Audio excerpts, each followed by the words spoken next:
Hey everyone, welcome to Zealots. I'm Forrest. And I'm Robbie. Yep, and today we're going to talk about the last two episodes of Andor. The first one, well, I guess that was episode 9. No, wait, it was episode 10. Episode 10. Where they escape, right? Yeah. And then episode 11 is the penultimate episode that just came out. It was sort of like the aftermath of that, and pretty much the finale.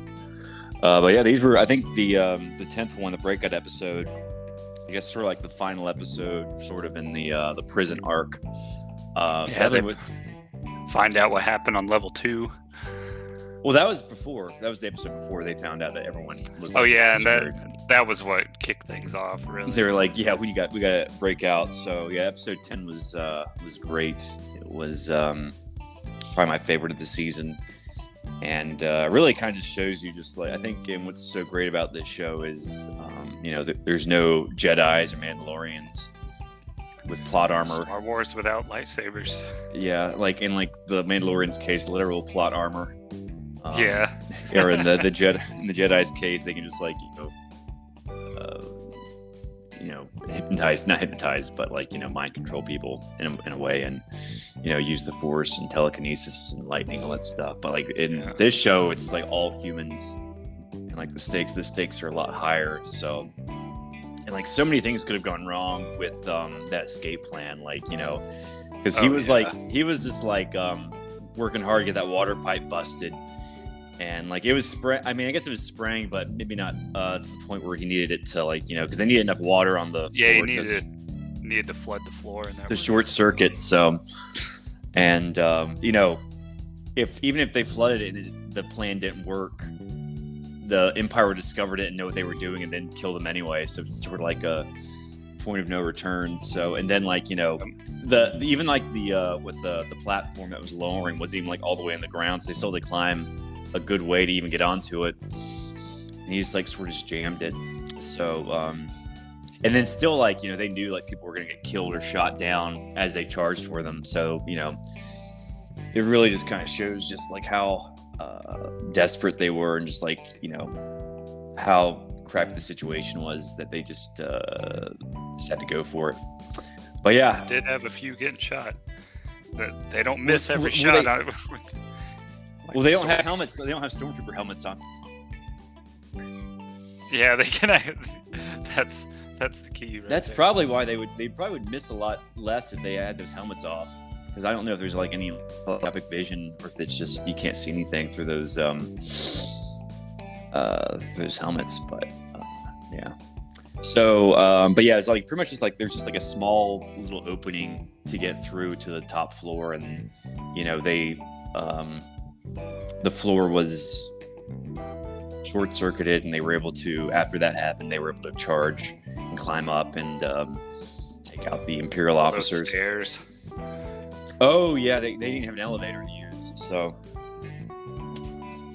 they eventually showed the camera view up the stair. There's a lot of them. Yeah, it's just could have sworn there should have been an elevator, but yeah, they get to the top and they the guys just they tell them to turn off the shield or something. I can't remember, but it's it'll take months to get back on. It's why would they care? Oh yeah, I think it was they were using the water for power, and they shut it all down. Cut off the water. It's it'll take months to get back on. It's yeah, well, they're escaping. That's what they want. So that's our problem. Yeah.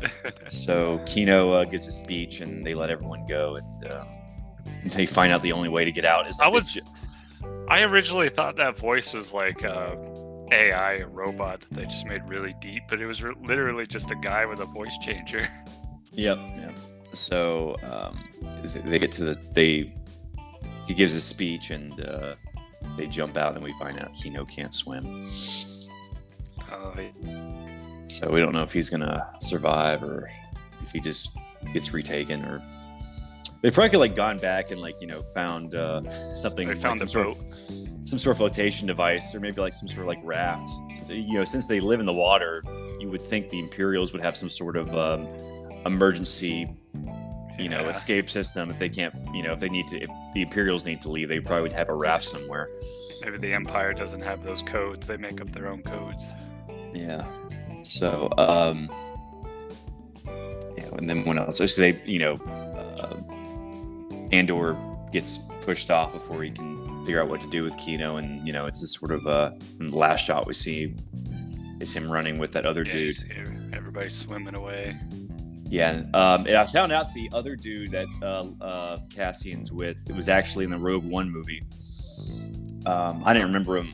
Yeah, he was. He didn't have like a big part, but he was like in the. He was in the strike team that went to go take out the Death Star plans in the finale. I think he was like one of those soldiers. So they brought that actor back from Rogue One. So that was cool. I need to probably rewatch Rogue One because I think the last time I saw it was in 2016. I mean, I've seen bits and pieces probably like on TV, but I think I saw it twice in theater, and I pretty much like still remember like the whole plot of that, but I'm sure like little details like that actor, it was probably hard to remember because it came out like 6 years ago. So so it was probably my favorite episode of the season. And then I'm trying to remember, I'm probably gonna like get them mixed up, but I'm trying to remember the Mon Mothma and Luthen's arc. I think like Luthen has a mole or a spy in the ISB, and we find out that the guy in the ISB told them that the guy Krieger is going to be ambushed by the Empire, and if they tell Krieger, then the ISB is going to know that they have a mole inside, so they pretty much have to sacrifice Krieger. And Luthen gives this big speech about. Well, the guy asks Luthen what he sacrifices, and Luthen gives that big monologue, like everything. So, and then Mon Mothma once again is just sitting on a couch in her apartment, like the rest of the season. That's true. But it's basically, I mean, her role in the series, she's a diplomat, or she's like just sort of like behind the scenes. She's not like a soldier. She's very much just she's like the one who bankrolls the rebellion.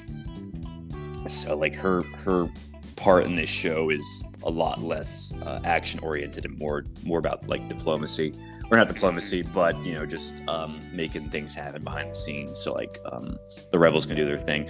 So yeah, so basically she meets Star Wars. Yeah, she meets with this gangster dude, and he wants to marry his son to her daughter.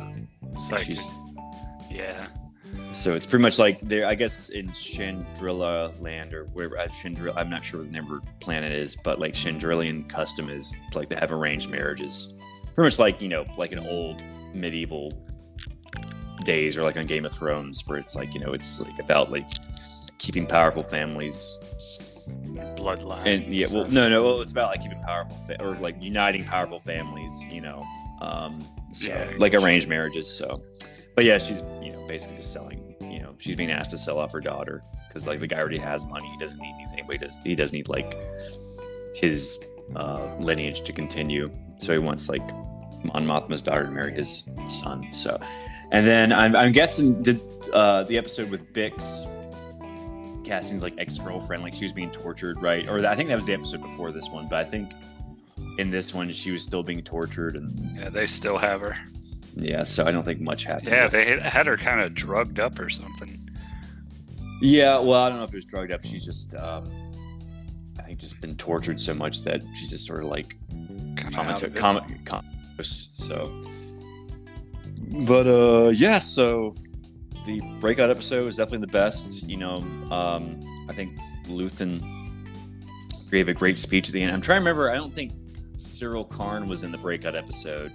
And I think Deidre Miro, we just saw her with Lonnie the Mole. And, I'm trying to remember what Miro did that episode. Like, she didn't really do much these past two episodes. It's pretty much, I think it was more just set up in, like, Andor and Luthen and Mothma are sort of like, they were the main focus of the past two episodes. But I guess we can, like, move on to the penultimate episode that came out this week. So, basically, like... Episode 11. Yeah, Cassian and his friend pretty much got off the planet immediately. Not like easily, but they sort of I guess they just were just like, okay, we got to wrap this up, so we'll just like get him off the planet. It started out with them on the edge of that cliff, climbing up it. Oh yeah, because they're I guess for some reason it reminds you that they're doing all this barefoot, and it shows them how beat up their feet were getting. Yeah, it looks like one of his toenails is like falling off. And it's like, ugh, yeah.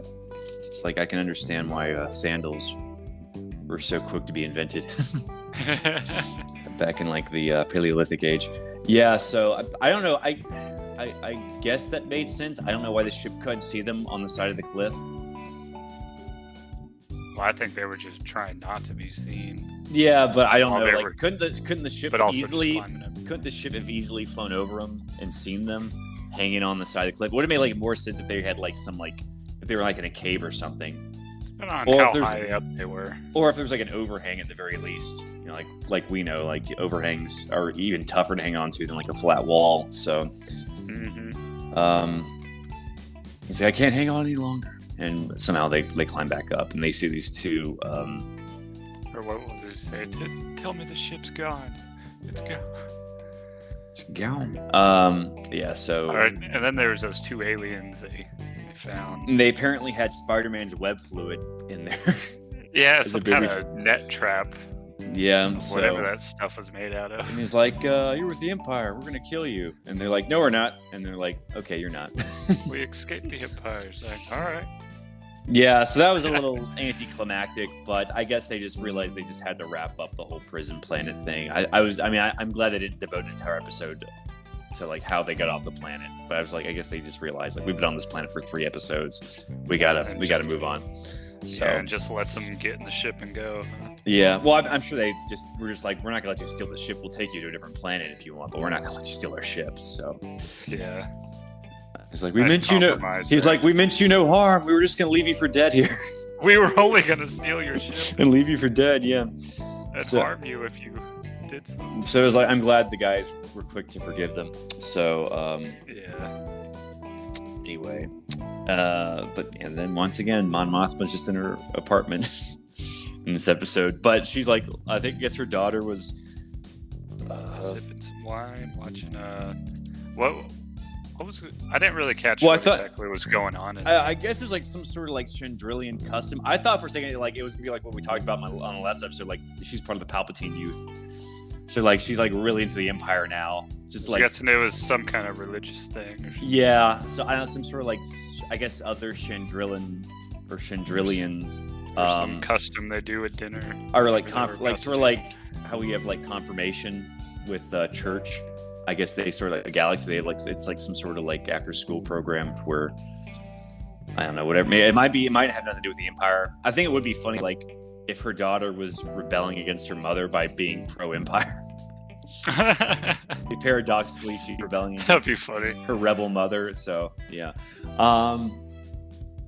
Yeah, I don't know. So I guess it was like, but I think the takeaway from that episode with Mon Mothma's story was that she has to, as she was telling her cousin, like she pretty much like has to comply with the gangster dude and sell her daughter or like have her daughter marry that guy's son because she really has no choice. So is it sort of like the theme in this show? Like, It's not really like black and white. Like the good guys have to do like deplorable things just to keep the rebellion going.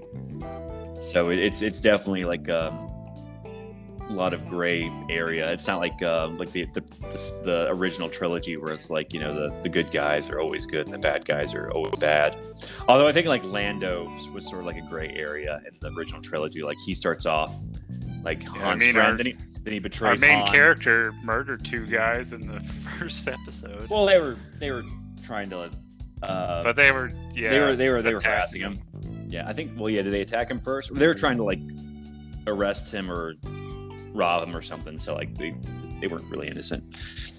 But yeah. So what else happened? And then like I guess Luthen's story this past episode was he met with Saw Gerrera again, and he told Saw that they're going to have to give up Krieger to the Empire, otherwise they're going to know that Luthen has a mole in the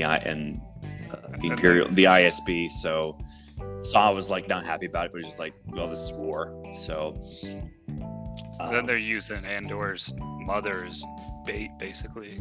Oh yeah, so I'm and then they had the funeral. Do you really think his mother's dead, or do you think that's just the rebellion trying to? Well, they even showed a body they were moving away and everything. Well, yeah, but that could just be like it could all be set up because we never saw a face. I mean, I think her being killed off screen is a definite. I think it's really suspicious that they didn't show her dying. So I strongly think that she's not dead. They just faked her death so they could like get her off of Ferrix without alerting the Empire, because they were probably watching her. But you know, I think it seems pretty obvious. I mean, you know, Miro wants there to be a funeral because she wants Andor to attend, and we found out Cyril also found out that there's going to be a funeral, and that he's going to try. I think he had to like steal his mother's jewelry just to get to buy a plane. He's like, stop using my name, as he says his name like 3 more times. What's that, Cyril? Stop using my name. What, Cyril? Yeah, basically. Stop saying Cyril. All right, Cyril. You got it here. Yeah. So that was funny. But yeah, he had to like wait till his mom left and like had to rob her, steal her jewelry. So I'm sure that's gonna like. I'm wondering if like he's gonna get kicked out of his mom's house now because he robbed her, so he's gonna like have nowhere else to go. So, but I'm interested to see where his story's going. I'm wondering if either him or Miro's gonna get killed next episode. Although it would be kind of, I think, a disappointment if they killed off Cyril so early because in the season, because like pretty much his entire arc this season was catching Andor and like trying to. Well, the first 3 episodes, like he was trying to catch Andor, then he got fired. In episode like 4 through 11, I was just trying to get his job back. Yeah, he's trying to trying to get his reputation back. So I'm wondering. I mean, I don't think they're going to arrest Andor again because we've already seen him being captured by the Empire. I think it'd be redundant for him to be captured again. But I'm thinking like Cyril's going to do something to where he's going to get promoted within the Empire. At the end of this episode, I'm wondering if Miro might be killed off. But I don't know. I mean, they could both live. I'm thinking someone has to die next episode, and I don't know who. I'm thinking maybe his friend, the guy who's staying with the robot, might get killed because I don't think his mom's really dead. I don't think Bix is gonna die, and I know that Vel and. Well, who's the Indian chick, Sintra, I think. So she's like pretending to be like a waitress, and she's also spying on. So it's like funny. You got like Cyril Karn's after him. Everywhere. Yeah, it's like Miro's after him, Cyril Karn's after him, Sintra's after him. So like it's like the absolute last place he should be going. Is back to Ferrix. So, but and it's like, and I think he's gonna go there anyway. Oh, he's gonna go because it's be like it's also like a nice. Way to like tie things up because for like the beginning episode or the beginning arc was on Ferrix and it's ending on Ferrix again, so it's a nice little like bow tie to tie everything up. Is the next episode the finale or? It's the season finale. So yeah, it should be a good one. So they've had a lot of stuff they've been building up to. Well, we got to talk about like Luthen's big escape, and how he pretty much like destabilized the tractor beam. Oh yeah, that was pretty cool. Yeah, so yeah, it's kind of like I was looking at like watching a video on space warfare and like how we can't like use bullets in space obviously because there's no oxygen. Well, I think we can like use bullets, but I think it's like better to use just like projectiles to disable systems. Like I think like so it was interesting to see sort of that. Charge them up for some reason. Yeah, so I'm not really sure how the physics in space works, but it seemed like. Well, and plus that was an atmosphere at that time, but. Oh, maybe they were in the stratosphere of that planet, but yeah, it was sort of nerve-wracking, like him like being asked. Well, I guess his. And I think that's I think that ship is new with the tractor beam with got the dishes. Oh well, apparently it was in the designs for the original trilogy, but they never used it in the movies. Cool. So they just like adapted it for this show. So that's just really awesome. Cool. Like that they're sort of like taking these Easter eggs from like the original trilogy, and obviously like George Lucas's work because of THX, that movie with like that the prison's based off. So it's really cool. Like they are like they're really like a lot of these Easter eggs that they're adapting for this show. So that's really cool. So, but yeah, it was sort of nerve wracking that when they were they gave him the is the code the fake ID. Yeah, it's like, still check it still out. works. Should we let him go? And he's like, no, it'll be good practice. Yeah, I guess if they boarded his ship, they would have found like I guess some incriminating evidence in regards to rebellion. So Like you know who he is and stuff too. Yeah, so they would have found good his, at changing his personality. they would have found his wig and been like, oh, he's a rebel. So That's what he really looks like. yeah, so that was pretty cool. So it really showed Luthen's a badass. He's definitely that's cool. He's definitely, I think, one of my favorite characters in the show, which already has so many great characters, and they're all non-Jedi, non-Mandalorian. He likes being very mysterious. Yeah. So I think it just really shows how well written the show is. And what else happened? Oh yeah, I guess like the last episode he goes back. I don't know why he would go back to that planet. Well, I understand why he went back, but I don't think I think it was like unwise of them to stay there that long, considering how easily he was arrested just literally for just like walking by one of those shore troopers. Yeah. Or just literally like be in the vicinity of one of those shore troopers, like, hey, you, what are you doing? So I'm guessing he maybe just like went out at night. Why are you sweating? It's hot out here. Oh yeah, so like that was insane. So it was like, why would you ever go back to that planet? But I guess he had to get his money. And apparently there was like already someone else staying in that hotel room. But yeah, I thought he probably could do it himself because But so yeah, he went back to Space Miami, or Star Wars Miami.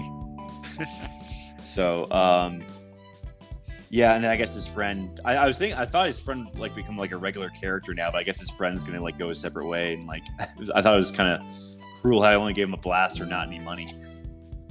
He's like, here, take this blaster. Can I borrow 50 credits? No, you just need the blaster. Just sell it. So you'll figure it out. Yeah. So that was. I guess his friend will come back in season 2 at some point, but I thought he was gonna like become like a regular character, but I guess not. So yeah, I think it's pretty apparent that Andor is going to go back to Ferrix, and I guess there's going to be like some sort of tease about where his sister is, because like remember the whole season started with him looking for his sister. Yeah, I guess, because they were separated when he was a kid and went to that ship. I forgot about that. Yeah, so I'm guessing he's going to like get a lead on his sister in the final episode, which will sort of like tie into or lead into season 2. And I'm also wondering if there might be like a Palpatine cameo, because they've been mentioning the Emperor a lot in this series. I mean, obviously it's the Empire, but I think it would be cool to have that cameo, because obviously we've seen enough Darth Vader and Obi-Wan Kenobi and Rogue One already, and Yeah, when they get a name drop like. Oh yeah. I talked to the Emperor. Yeah. So it seems like the ISB like works more with the Emperor than they do with Vader. So it seems, it would make more sense for Palpatine to have a cameo.